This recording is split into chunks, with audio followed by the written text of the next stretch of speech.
And Richard, what are things that when you're looking to borrow property, that what documents are you needing to know if you're able to qualify? Yeah, so there's really two types of borrowers, or to simplify things, two types of borrowers. We're going to have our self-employed versus our W-2 income borrowers. So let's start with W-2 because that's a little bit easier. For that, we're going to need the last 2 years W-2s. So as of right now, the 23 and 22, 2023 and 2022 W-2s, as well as the last 2 months bank statements and the last 30 days pay stubs. Now those are things that I can look at, get all of our information on, make sure that we have our income and assets correct, and then we're going to do a credit report. So we can do a soft pull at Mom's just to get an idea of what we're looking at, and if everything looks good, we can run that soft pull through the automated underwriting system, which allows us to give an absolute, yes or no when writing that pre-approval offer. Now, if you're self-employed, things are going to get a little bit more document intensive.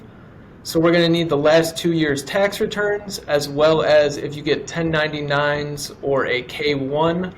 A K1 is going to be if you're in an LLC or an S Corp, something like that, versus just a sole proprietorship. It just depends on how you do your taxes, but we will need those taxes as well as those, minimum 2 months bank statements and 30-day pay stubs. Again, if you're paying yourself a salary versus just taking draws or commission, things like that.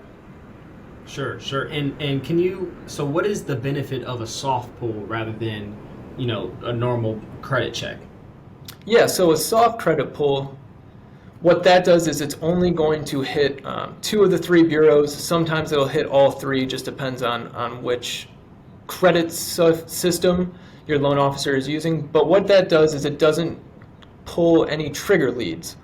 So something that a lot of our clients have been stressing about is these trigger leads. So you run a hard credit pull, and then all of a sudden they're getting calls from every single big lender you've heard of, the Chase, PNC, Rocket Mortgage. So those large companies are able to pay the credit bureaus for trigger leads. So anytime you go and apply for a mortgage, eventually we're going to have to do a hard credit pull.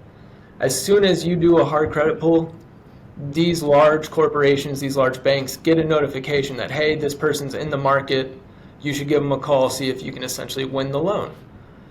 With a soft credit pull, you're not getting those trigger leads until we actually are under contract, sending everything to underwriting, getting ready to truly move forward with the loan.